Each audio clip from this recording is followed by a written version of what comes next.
Welcome to Ascend. I'm Alaya, sex, life, and parenting coach, and I'm so excited to be hosting this podcast. In my life, I'm always seeking higher, better, deeper, and I want to help you do the same. One orgasm? Let's have multiples. Fine childhoods? Let's give children wonderful ones. Learning to live with trauma?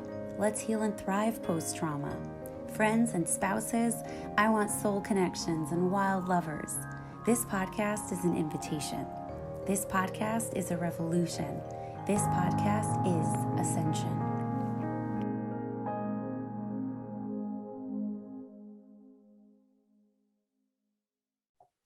Hi, everyone, and welcome back to Ascend with Alaya. I'm Alaya, your host, and today's guest is Yael, who you might remember from episode 4, where Yael started sharing her story of being in a decade-long abusive marriage and leaving and what that whole process was like for her. So if you haven't heard episode 4, I encourage you to start with that and then tune back in for episode 5.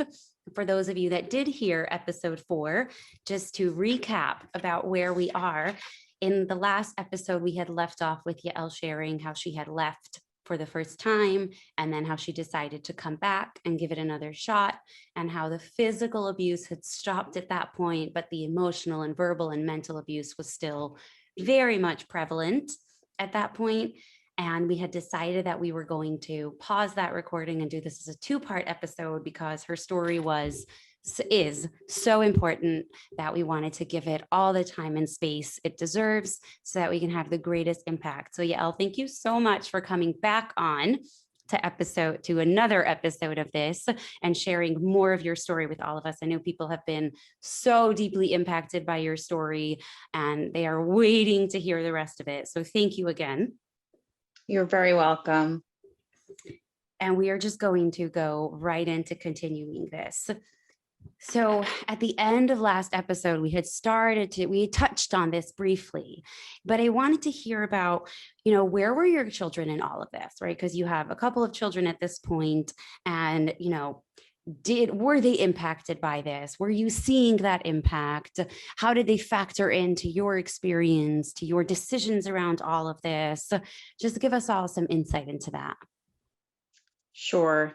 I think that, in going back, like a big part of it was, I had these children. I wanted to give these children a chance to have, intact family. But I will say that after our, first separation, the kids were in therapy. I mean, we were really, really struggling financially. And thankfully, the schools had like in-house social workers and such. So the kids were seeing a therapist. And I remember, I think the therapist clearly had the number earlier on. And she would check in with me periodically, very, very kindly. And she would say to me, "How you doing? How's everything?" And I would say, "Okay." And then she reframed back to me and kind of gave me some insight that my child didn't think I was okay. That was huge to me because, in my mind, you go back, let's say there's like a 3-month honeymoon period. And then things, inevitably go back to their patterns. I think especially when you're dealing with someone who has some sort of personality disorder. And I really realized then that I may not have been doing my children a favor by staying, that perhaps, beyond me, this was traumatic for them too. Them growing up with this level of turmoil in the home was really impacting them. That's how I would answer that question. It was eye-opening to me that my child didn't think I was okay. First of all, wow. I mean, that's just, how did that land in you? Like what feelings goes through you when you hear that?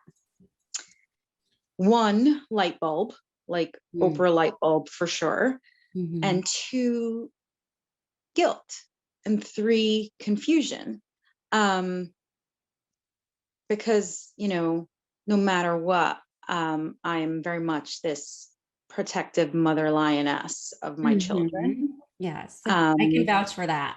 Not being your child, which is like when we work together, the ways that you show up for your children, the ways that you talk about them, the stories that you share with me, I'm like, wow, people should really watch you as a mother. It's really beautiful.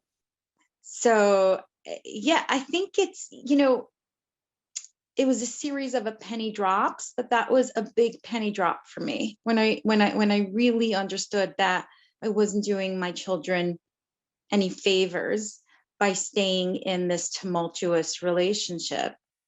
But I have to say it was a back and forth, right? Because it still took me time to make this decision to leave. Yeah. And it took a lot of, you know, there's this book that it says, it takes a village to raise a child. Mm-hmm. Um, in my case, certainly it took villages to raise my children because I had support, but it also took a village to support me out of my mental fog, out of Mm-hmm. my um, denial, out of my confusion. And I think confusion is a big fog, and confusion is two. I would say those are they were very prominent in me because, for one, I was in so much pain that I actually didn't even acknowledge. And you only get to not acknowledge your pain by just living in this state where you're really just putting one foot in front of the other. Mm-hmm. Um, yeah. So I think that was really a starting point. And I had a couple of light bulb moments. This marriage counselor we went to, who was wonderful. Wait, I want to just comment on what you said before, Sure. and then I'll have you move on. I think that confusion and fog point is so important because, as outsiders, right, when people witness abuse, it's so clear. It's so clear to the observer that there's abuse at play. It's so clear that there's, the right, the wrong, the safe, the unsafe. The path forward is so clear, right? Like that, leaving is the path forward. That's really clear to the outsider, to the observer. And in the clarity of the observer is also this difficulty to understand that, as clear as it is for us as observers, it's just as confusing and foggy for the victim who's experiencing it. And that's part of the nature of abuse itself, is that part of the abuse is the way that it distorts your reality. Part of the abuse is the story that gets written by your abuser and then by the victim itself, is this rewriting of reality. And so what you experience as fog and confusion is also what felt like your reality at the time. That when you write this story of it's not that bad, or you write that story of, but he loves me and we have good times. You write that story of my kids aren't really aware of what's going on. This is not impacting them. They think it's okay. You write that story of we can make this work. And that really feels like the truth. And I think a lot of people don't realize that what seems so clear to us is Yeah. equally unclear to you. Nobody Yeah. stays in something like that if it's as clear to them as it is to the people watching. Yeah. And it's also very, very, very frightening. Taking the step to leave Mhm. is so, so scary. It is, especially when you're dealing with someone abusive. There was so much gaslighting. There were so many mind games. And you really doubt your sanity sometimes. Mhm. Um, so I'm just going to kind of highlight a couple of my light bulb moments. Yeah. And even as I was making the decision to leave, I still doubted myself. And I guess my message is to anyone that's listening to this that today is in my situation, then who feels these feelings. I will say there's two levels of consciousness, right? There's your gut that's scared. You're scared of change. You're scared of your situation. You're just scared because your life circumstances make you scared. And then there's the inner voice in you that kind of tells you, no, this is not okay. No, there has to be a better way. I would just say dig into the extra voice, dig past the fear, because I think all people, and certainly, abused spouses, deserve peace, deserve serenity, deserve a life that you're not walking on eggshells. But I remember we went to a marriage counseling session, and the drive to our marriage counselor was about 35 minutes. I don't even remember. There was a topic of conversation. And by the time we arrived to the therapist, I was in tears. Now, my ex-husband, quite the paranoid fellow. So, I mean, I knew this later. He would record our therapy session. So I guess he went into the bathroom. I laugh at this now, but it was pretty scary back then. He went into the bathroom to, I guess, get the recorder started. And I walked in, and the therapist saw I was in tears. And he said to me, and I don't know if this breached, but this is what he said to me. He said to me, "What did he do to you now?" And I said to him, "Dr. X," I said, "I don't know what it is I do to set him off. If I understood what I did to set him off, I would stop doing it." And he said to me, "Oh, Yael, don't you understand that it doesn't matter what it is you do? It only matters that it will always be." And that was like, whew. Wow. I get the chills as I repeat this, because that was probably my very first click that this would always be the pattern. I mean, of course, I want to say, like, I'm sure I did things wrong in my side. There is always a dance, right? And perhaps I could have done things or answered things differently, but in a big way, I was in this like vortex of not being to be able to get out, because it's not like, don't say the word but, because it ticks him off. It was anything that really kind of triggered this 0 to 60 rage that was unreasonable. And this is the thing. And I think that people that are in abusive situations, right, it's like they turn it like, what could I do to not trigger them, right? Or I am at fault. I do things that are, hostile or antagonizing or hurtful, etc. Right? And I'm sure you did, right? You did do things that were unhealthy, that were hurtful. Fine. The thing is that, right? And the victims stop at that. They're like, well, I did something wrong, so I caused it, right? But I'm responsible. But the thing is that if you did those same exact hurtful or inappropriate or unhealthy things to somebody who was not abusive, they would get hurt. They would get upset. They would get frustrated, but they would not abuse you in response. Yep. And that's where normal stops and abuse begins. It's right there. It's that you can trigger another person, and you will do things that are totally inappropriate or wrong or messed up. But when their response is abuse, you are no longer responsible. That's the line. Yeah. You could do that to a healthier person and they would be upset, but they wouldn't abuse you.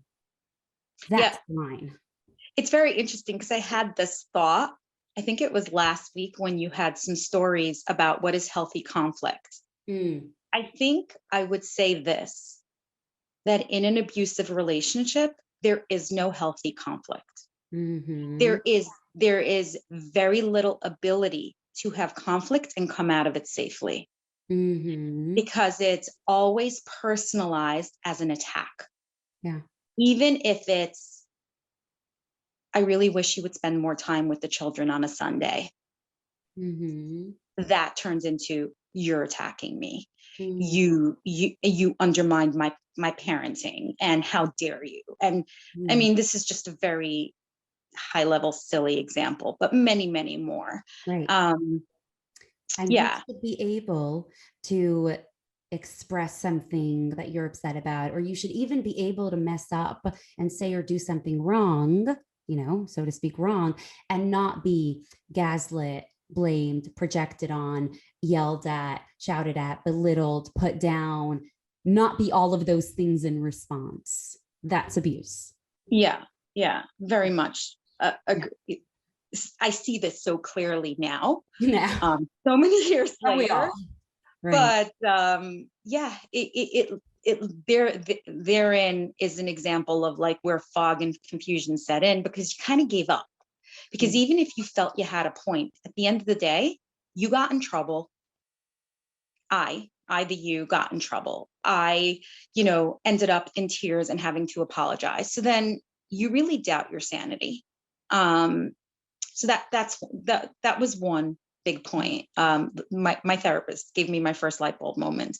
One of my high school friends that we had an interesting relationship where no secrets. So we didn't connect all the time, but but when we did, we spoke for hours with brutal honesty.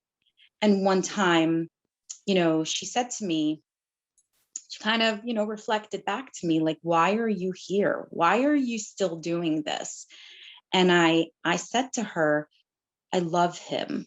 And she said to me, whatever it is you're feeling, I can promise you that this is not love.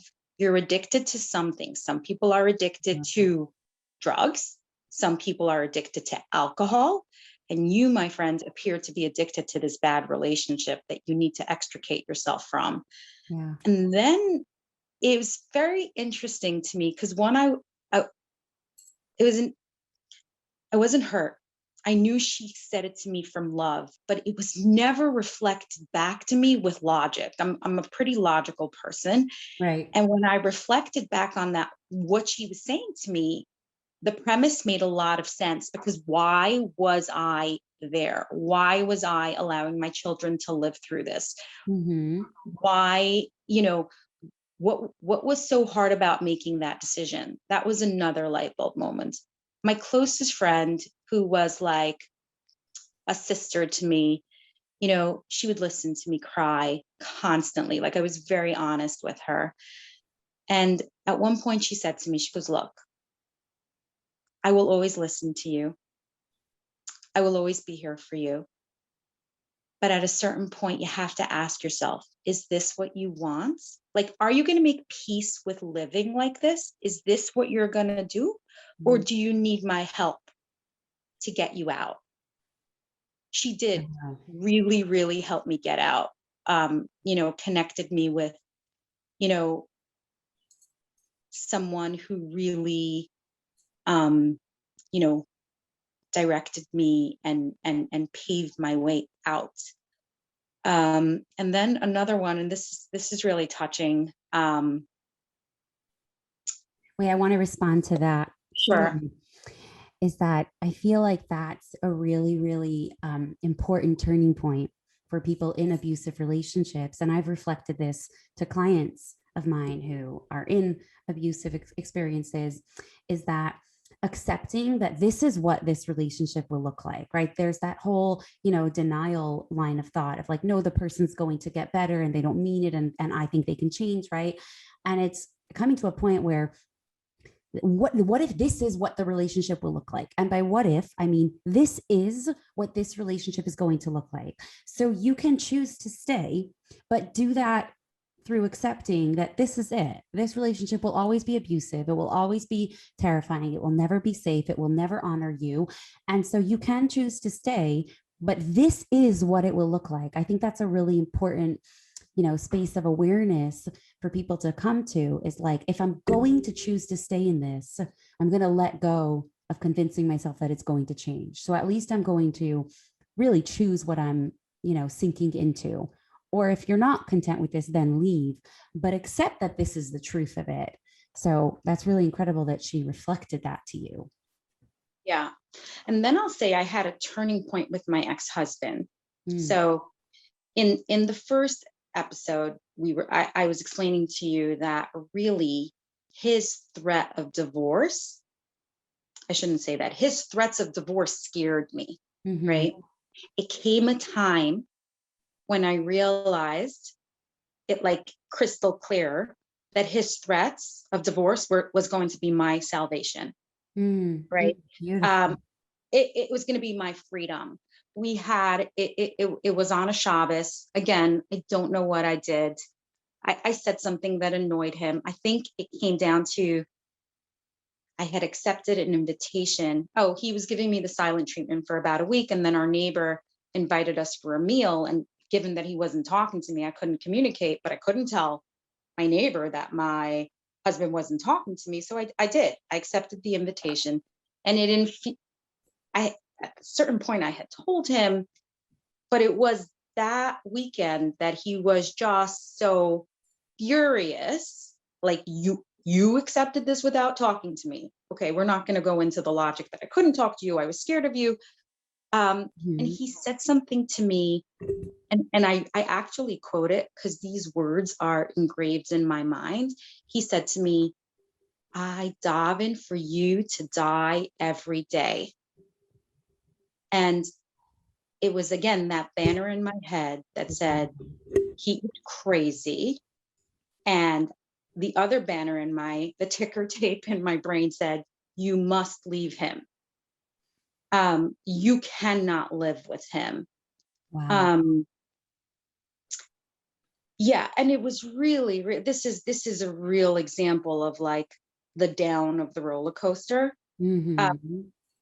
And I remember that was like, you must leave, like really cemented in my brain.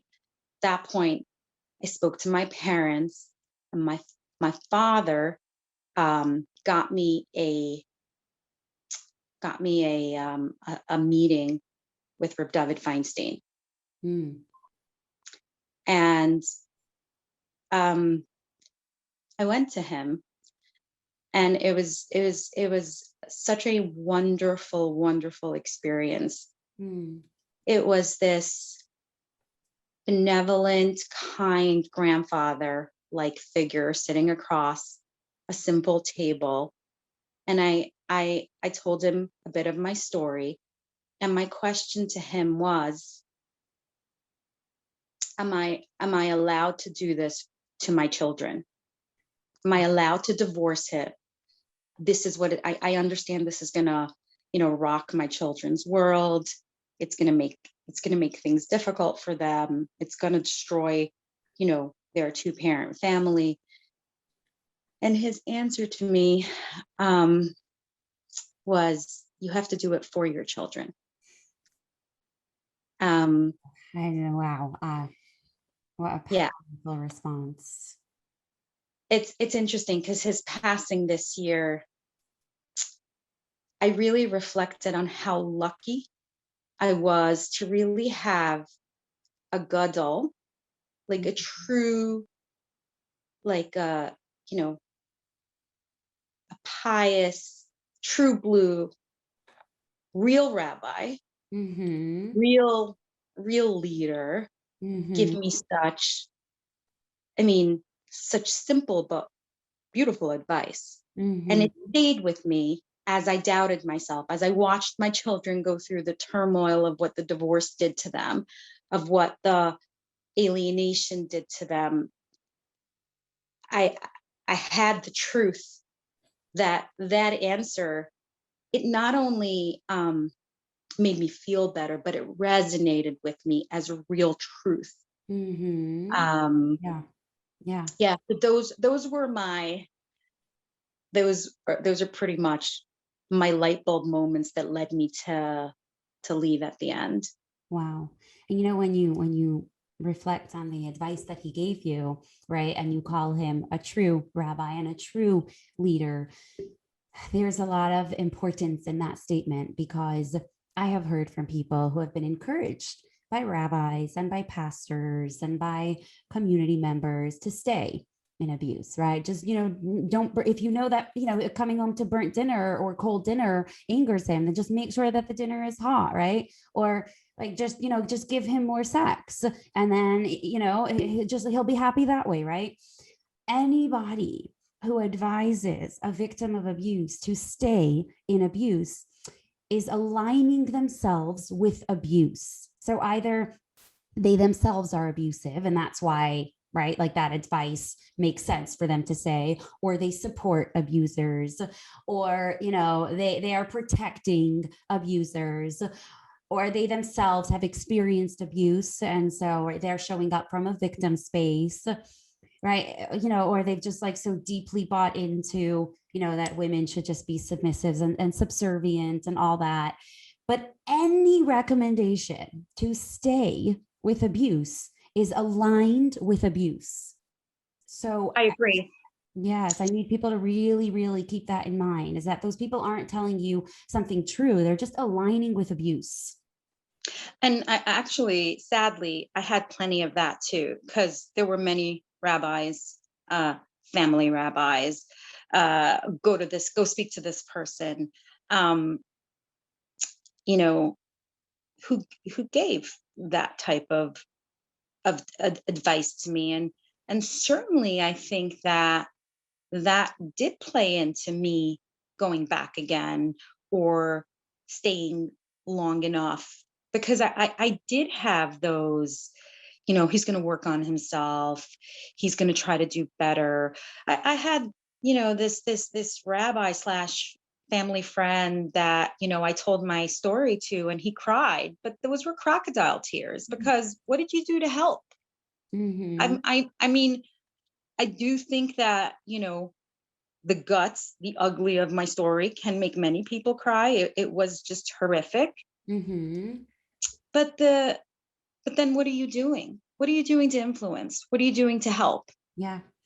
When you just hear my story and you cry, then you're making my story about your experience, right? It's like your emotional experience about my story. So your crying is because you feel sad hearing this. It's not about me in this. It's not about supporting me. And it doesn't mean that everybody has to support you. Some people don't have the capacity or aren't capable. But when you've positioned yourself as a community leader, when you've positioned yourself as a family rabbi, when you've positioned yourself as a leader and as a helper, then that means that you've taken on the responsibility of either saying, I just, if I'm being honest, I cannot help you, but here is somebody who can, right? And that way you're ensuring that I get the help I need without, making yourself do something you can't, or show up and help. But when you just cry and stop at crying, that was like you getting support for my trauma.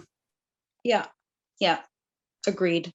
Look, I mean, I think it's important to, I think overall in my experience, I have to say that I definitely had, I'll start with the good. I definitely had so much good and so much support and so much love and so much kindness that literally held me up when I was drowning. On the other hand, I really experienced false religion, literally false rabbis, just Mm-hmm. evil, just vindictive, disgusting behavior. And I've reconciled it to a place where in this world there's a balance of good and evil. And you just have to focus on the good, and you have to try to put yourself on the good. And in the days that I really doubted myself, because how dare you do this? How dare you do that? How dare you call the police? How dare you? How dare you? You did this. I feel like like quoting Oprah and being like, who is having that conversation? I remember just saying to myself, I really only have to answer to God. I Mm, need to go, I need to be able to close my eyes at night. And I do believe that when you're with yourself in your inner self, it's hard to lie to yourself. mhm, So if you feel comfortable with your actions, and if you feel comfortable in a space where in your true self, you feel you've done or you've tried to do the right thing, then that's it. That's all you really need to rely on. Because I felt like there was so much dishonesty in so much of the divorce process, so much ugly, and so many things that didn't go the way I expected it to, that I really just, you know, really interestingly for me, you know, it restored my faith in God because I really connected with him as my father. And I said I used to have conversations like, I'm gonna fall apart. I can't take it. I need you to help me. So I you told me a story about that in court. Can you go Yeah, into that story? yeah. I had a an order of protection, and then we went to my ex's lawyer challenged it, and really weirdly, the judge gave some leniencies to this protection and allowed him to come back home. And I remember thinking, like, at the end of the day, God, you're the true judge, and I put myself in your hands as your daughter, Mm-hmm. and as the father of my children as well, to protect me. And I really believe that that allowed me to keep sanity, because I really, it was just so difficult. The turmoil was so great. The fear was debilitating. That I really, you know, I used that time. It was almost like my lifeline was my faith, because I couldn't rely on anything or anyone, Mm-hmm. especially when things didn't go um, the way I expected it to logically. Mm-hmm. Yeah. And I think there's something so powerful in what you're sharing is that you in that space developed a relationship with God, right? A father-daughter relationship. You also remove the middleman concept. It's like you showed up with God as your father and you're the daughter, but you didn't say that, to your fictional older brother, like, can you help me connect with Yeah. daddy? Can you, like, what do you think daddy wants me to do? Like, what do you think daddy would recommend? Like, oh, you think I should do this or that?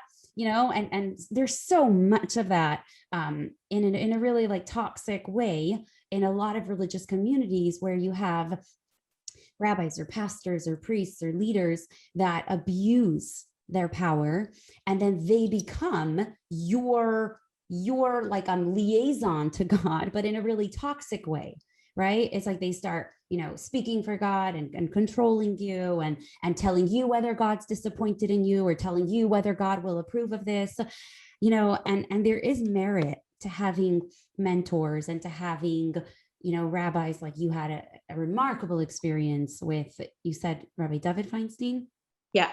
right? So there are some that stand in their power in the most beautiful way of service, but it's so important to form your relationship with God that does not have a middleman, and to believe that you get to do that. You don't have to allow somebody to design your Yep. relationship with God. That's really giving your power away. Like your older brother doesn't get to tell you, when you could talk to your father and what he thinks and what he tells you to do. And only he can talk to your father on your behalf, and then he'll pass on the message. That's Right. not how it And works. this is why all these bad things are happening to you, because of, X, Y, and Z. No, 100%. So I It want to was, hear about, because I know that it took you a while to get your get, which is your Jewish divorce. So what was that? What was that like? so it's interesting because, obviously I'm super, super passionate about the topic of Aguna and the topic of, getting a get with, no holds barred and not having it be a negotiation tool. But I, with the help, I initially summoned my ex-husband to Baston, but because, we had a pretty bad incident, at which time I called the police. his quote unquote towing, which is the religious, the lawyer for Jewish court, said, nope, he's not going to go to Baston because you went to the police, you went to courts, too bad. And so I did have a seer called him to Baston 3 times. I have to say it was horrific because he was in the house and we were living together in the same house. Oh my God. While we were getting divorced. I mean, talk about psychological abuse, talk about gaslighting, talk about fear. We had come to this horrible agreement. I know it may sound good, but it was actually really horrible because there was no safe space. Yeah. We were in this, so we shared our home. One of us would get one of our younger child's like small bedroom. One of us would get the master bedroom, and every other weekend, one of us would leave and we would have the apartment for the weekend. There were things like, when it was his turn to be in the bedroom, like all the kids with him in the room, like jumping on the beds with his like, riling up. Mommy's a monkey. It sounds ridiculous, but it's horrific. Mommy's an ape. Mommy's a gorilla. My little girl. That sounds horrifying. It was ridiculous. horrifying. It was interesting because the school, I mean, I'm a little more to the left. The kids were in a pretty much more of a right-wing school, but you know how the principal kind of was kind to me when the preschool teacher reported to him that my younger daughter had gone to school to say, my Tati says my mommy's a horn, right? Now, oh my goodness. she was, I want to say 4. These things, right? They don't, I think the school understood this was a bad situation, and they were actually really, really kind to me. But I would come back for a weekend and my wig was missing. Where is it? It's gone. And it's like, what are you talking about? It's missing. It was really like, it was messing with your brain, with my brain, consistently. And it's so like abuse to the very end. like he never, there's never going to be a stop to his abuse. It was really like, I don't think the knot in my chest or in my stomach, I don't think I was able to breathe calmly. It was constant over your shoulder anxiety. And so like, that's the point. And I know I've shared this with you in sessions, but is that, because when he came back after that first time, he never touched you again. Right. But that's the thing, is that even when you're not being abused, you're being abused. And I think that like a lot of people that are in abusive situations don't really realize. They start, relegating the abuse for just the moments when they're being yelled at, or the moments when they're being grabbed, or the moments when they're being gaslit. And like, that's when I'm being abused. But no, actually, the nature of abuse is that you are at all times being abused, because if at any given moment you could be abused, then you are being abused all the time. Waiting for abuse is abusive. So the relationship is abusive at all points in time. And that's a really wow moment for people in these types of situations. Yeah. It's so I remember, because I was talking about the seer arrived at the house addressed to him. And the Hasmana to Baston arrived, and he kind of crumpled it up and threw it at me. But at the end of the day, we did get a seer and it was more, it's interesting because it didn't, I'm not going to like talk about the exact time it took, but in the scheme of what other Agunas are suffering, mine was nowhere near it. But I will say, crazy statement. I know it is. Like, It's like in the scheme of like the dark discoloration of some women's bruises, mine was just a pale yellow. True, That's true. No, literally what you just said.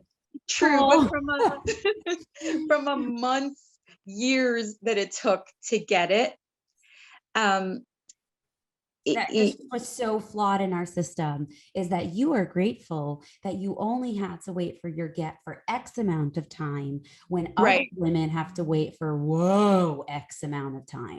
As I reflect back at what I just said, no, that is ridiculous. And when you ask for it, you should get it.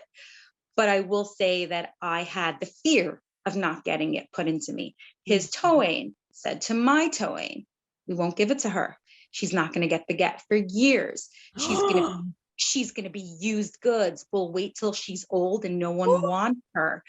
Like six, and mind you, this quote unquote towing is a rabbi, has a beard, is perceived by others to be pious.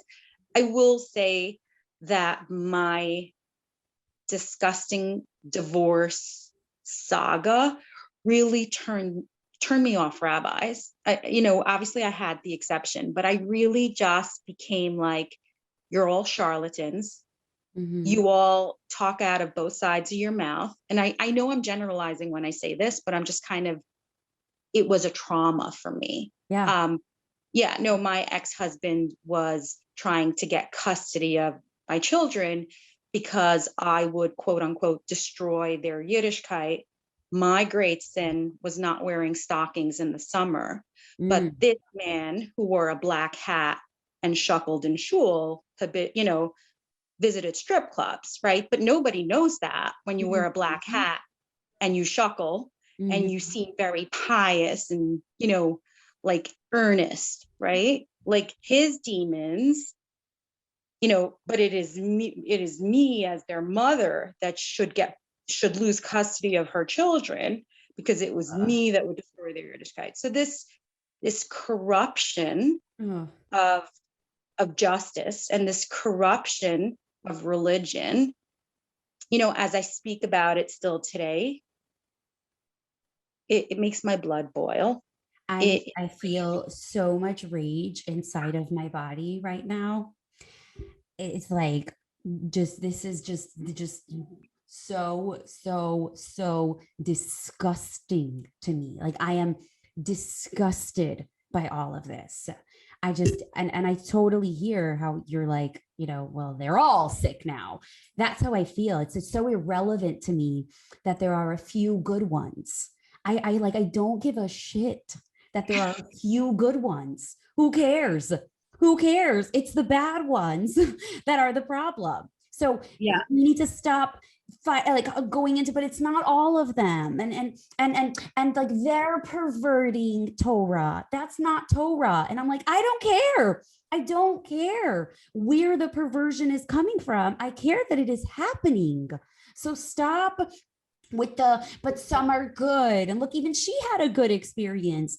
Okay, that's not where the abuse is stemming from. So switch your focus and start acknowledging the disgustingness that is happening here on a systemic level. Like this is not about an individual rabbi that's wrong, right? People love to make it about the individual rabbi and, right. And we can protect the system and we can protect God. Let me tell you, if God needs your protection against abusive, toxic rabbis, how weak is your God? Like that is not my God. It is, truer words haven't been spoken. And I will say that it's perversion of religion in the name of God, where he really has nothing to do with it. I've really been thinking a lot about this as this whole, Aguna crisis. And for those of you that aren't familiar with the term, an Aguna is a Jewish woman who's trapped in a Jewish marriage because her abusive ex won't give her a Jewish bill of divorce. Right. So I've been thinking so much about this concept and I'm like, no, actually, this is not a perversion of religion. This is religion. It's a perversion of God, but this is the religion actually working the way that it's designed. Like the religion is designed in a way where this is possible. It is possible within religion, within Jewish law, for a man to keep his wife hostage. So the religion is perverted. God is a different story, right? I don't think God is perverted like at all, but I think the religion is. And I think that it's time that we start confronting that and being like, we need to restructure this religion because it is so far from godly. The most religious of men are inflicting abuse on the most traumatic of levels, and they are doing it all in accordance with Jewish law. Like they are allowed to do this. That's a systematic problem. So yeah, we actually do need to rewrite the religion and make it reflect God again, because I don't think it was ever meant to get here. If we were really going according to God, we would either never be in this position to begin with, or long ago, rabbis who were showing up in a godly manner would have made this no longer possible. That's where I stand on this. Yeah, I have many thoughts and very strong feelings about the current crisis. And it's not the current crisis. It's always been. It's just the light has been shone on it recently. And, thankfully, and I pray for all the Agunas to find their freedom. I found my freedom. I will say that when I crossed over to the other side, it was literally like the light turned on again. I was able to breathe. I was able to not look over my shoulder in a day-to-day basis. I was able to kind of set what the boundaries of safety and normalcy was in my house. And it did take some time for my children to come around, because I would, they had spent many years hearing how I was spoken to. But in our new safe home, without my ex-husband, I really learned to have the courage to say, you can't speak to me this way. Wow. And in this house, we don't speak this way. And we communicate our feelings this way. I'm sorry? That could finally be true. Like how you can tell your kids, in our house, we don't speak this way, when in our house, we are speaking this way. But when constantly, the abuser is gone, then that is true. Yeah. And I really believe that I saved my children's lives, that, in a world where I gave them a chance, that my daughters didn't think it was okay to be treated that way, and that my sons wouldn't treat their wives this way. At least in my mind, I know that I taught them right from wrong in the confines of relationships. What is okay, what is not okay, how to be conscious of that words can actually pierce. It's not only, hands that can hurt, words can hurt. How to be mindful, of other people's feelings, how to be mindful of the impacts of your words. And I have to say, my children are grown, and they've had difficult parts of their lives, no question. They went through turmoil, no question. But I know without a shadow of a doubt that I gave them a better life. That is so powerful for people hearing, because there are people listening to this that are currently where you were or are currently leaving. I did have a woman reach out to me and say that she just left a really long abusive marriage, right? And she's like waiting for part 2. And this is the hope that people in this situation need. They need to hear that it can be better on the other side. They need to hear that their kids can be okay. They need to hear that they can be okay. So your testimony in all of this is so powerful, because it's one thing for me to say, like, leave, it's better on the other side, right? But I've never been there. I can't, I can promise that, but my promise is very different than your promises, because yours is a lived experience promise. Yeah. And I will say that once you leave, it's in the early stages of leaving, it's easy to be pulled back. Like, I remember my ex-husband saying to me, like, I'll never love anyone like I love you. Literally, as he was handing me the get, that day in that room, he said to me, "I still love you." Ugh. And I looked at him, and like at that point, I wasn't answering him anymore. I Mhm. said to myself, like, if this is love, like, please God, just keep me far away from it. Right. Mhm. And so, but it is, and I guess to the women out there in the current situation now, confusion is normal. Feeling, doubting your decisions in the beginning is normal. But when you're on the other side, this serenity of truth really, it permeates you, and you luxuriate in having normal problems. When you're in an abusive relationship, your problems are so severe, your fears are so intense that you really don't have time to like worry about your kids fighting or your kids misbehaving or your kids getting in Mhm. trouble in school, because that's kind of like, you're in a world where you're dealing with Survival, 100, and life or that's death. like, yeah, that's like point one of one. And it's just refreshing to have normal people problems. Oh, It's yes. Normal people. I feel like the ease in normal people problems. you really learn to appreciate it. Mhm. You learn how not to be scared. You learn how to trust your intuition.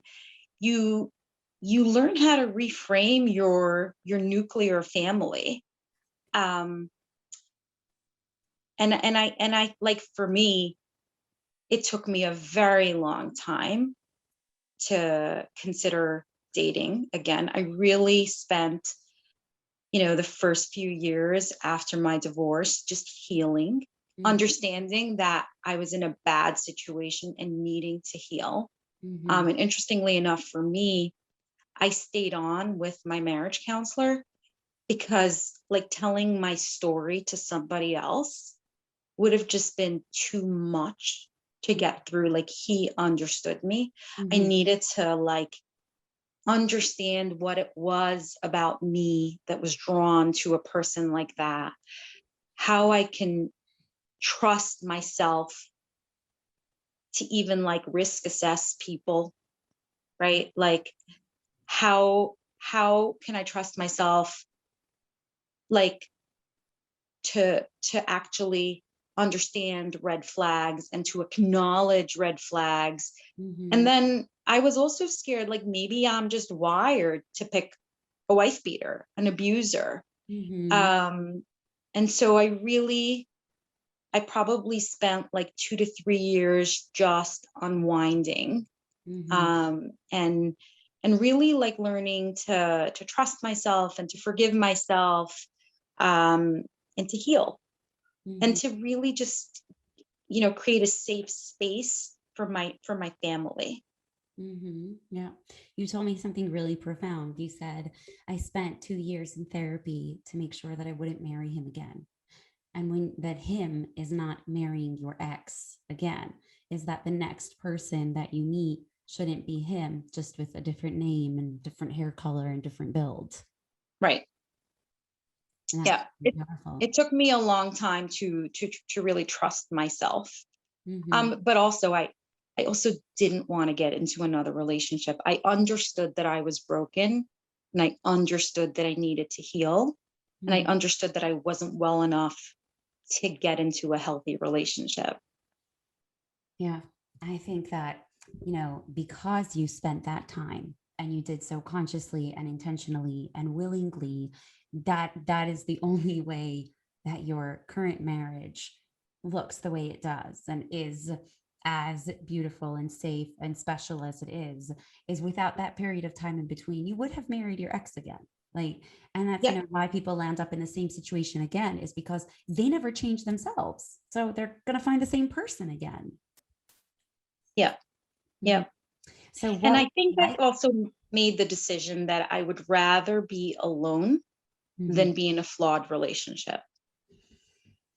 That's a space that a lot of people don't come to, right? Where it's like their primary goal is to be in a relationship. And obviously that's because they are, avoiding something in themselves or seeking something outside of themselves.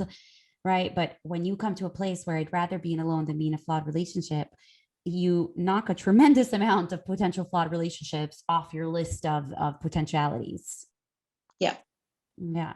So what was it like getting married again? It was about 6 years later. We dated for about a year. I will say that the beginning of our courtship was very, on my part, very, very, very cerebral. So I didn't let, obviously, I understood three things pretty quickly. One, that he was kind. One, that he was intelligent. And that I respected him. Those were the three, I would say, key points that made me feel safe to move on. And in the beginning, I had a mental checklist. It's not like I was, quote unquote, testing him, but as our courtship kind of progressed, there were just things that checked off in my head, like that seems safe. That feels okay. That feels like a good conversation. That feels like a good decision. And he was the only person in my entire second time singlehood that I ever introduced to my children. But I first needed to know. And by the time I introduced him to my children, I understood that it was likely that I could marry him. He had the qualities of someone that a partner that I could spend my life with. But that is who my husband is. He is kind. He is thoughtful. He is generous, generous of heart. And he made me, our trust and our respect is, I think, are the cornerstones of our relationship. I really feel like he is my partner. And I, even as we go through elements of healthy conflict, I can see that it's healthy. I still have fears. I have old triggers that come up, but I really understand that the other person that's sitting on the other side of me is healthy. And it's exactly what you said earlier, that I can do something that will hurt his feelings, but his reaction to that will never be abusive. Wow. So it's honestly, like, I feel blessed. I really, really feel like, my children and I were given a second chance at life. And I don't take that lightly. I feel very, very grateful. I think that for you it. gave your children and yourself a second chance at life. Yes.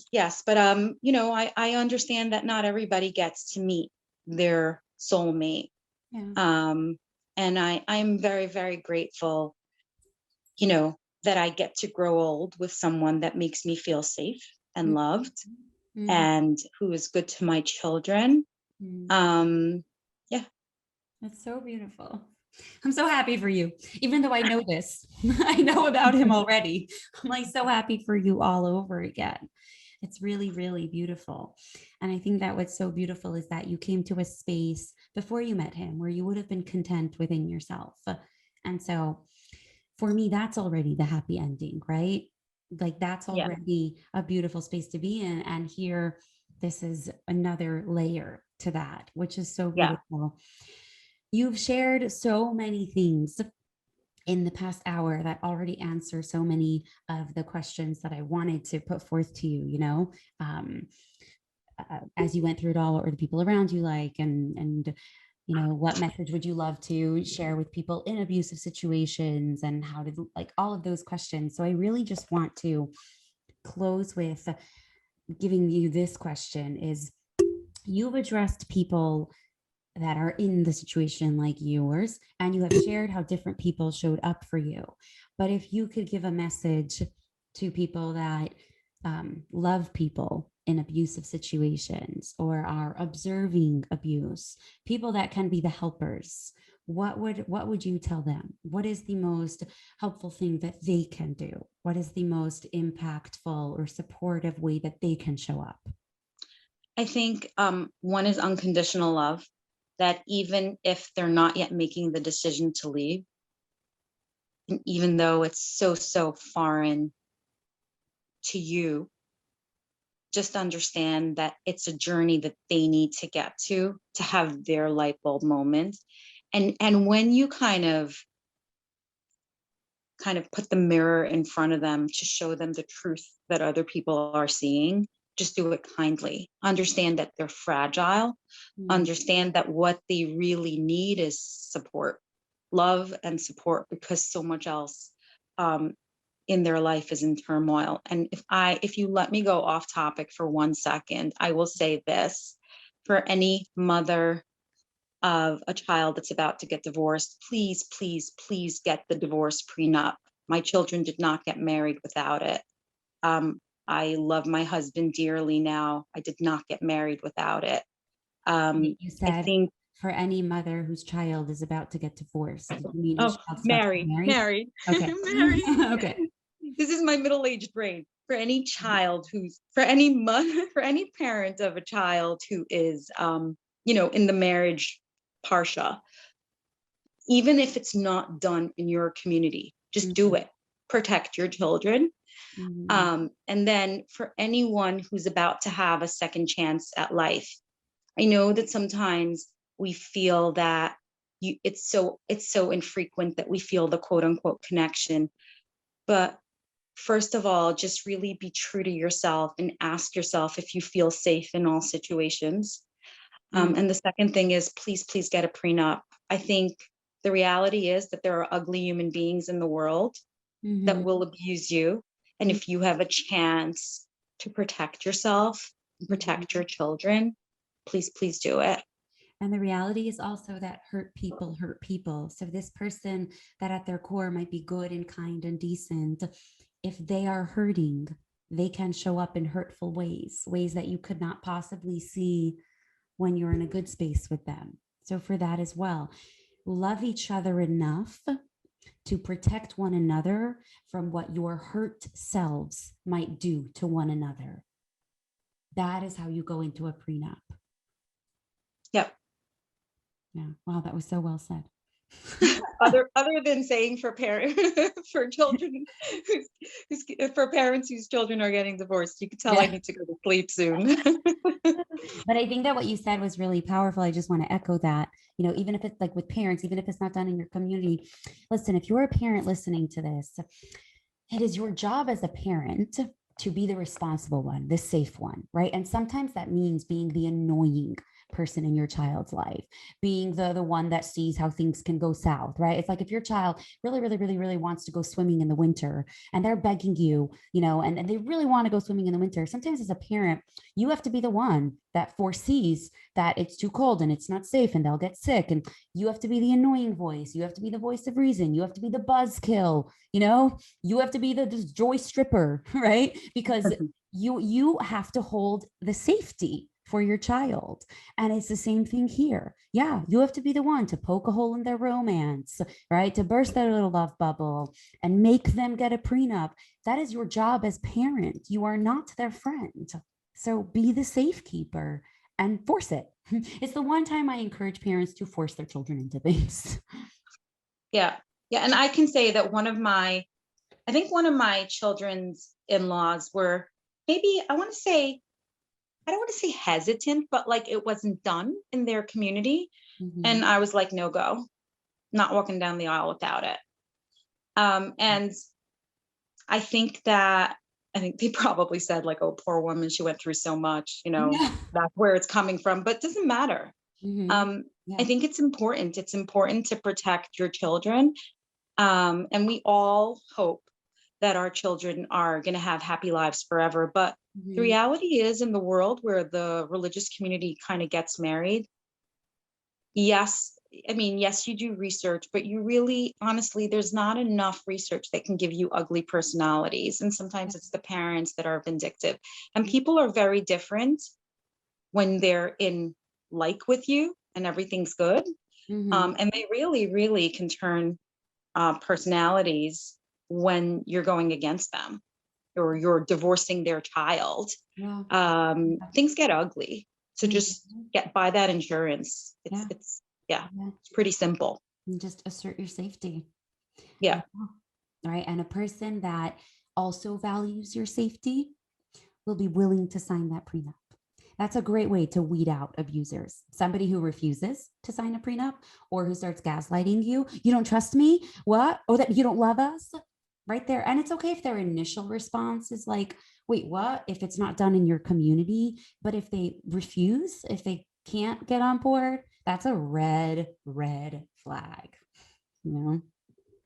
Yep. Yeah. Wow. Okay. Yael, I love what we've done here. I feel so passionately that this is so impactful and so important and so life-saving. And I really, really, really thank you so much. I know that you're equally passionate about this and you were so on board to do this. And I still thank you for sharing your story publicly and taking the time, because this is really making a difference. I very much believe that. Thank you so much. And thank you so much for being the voice for people that need a voice. Yeah. Well, I think it's my honor as much as it's yours for this. Okay. Yeah. So thank you all. And I want to hear your feedback on whatever platform you listen to this episode. We'll see you next time. Thank you for tuning in to today's episode of Ascend. I'm Alaya, and I hope you heard something today that can spark healing, growth, or a deeper passion for your life. I'd love to hear your takeaways from this episode.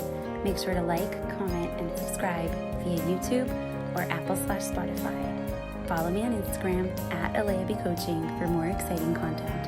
Until the next time we ascend together.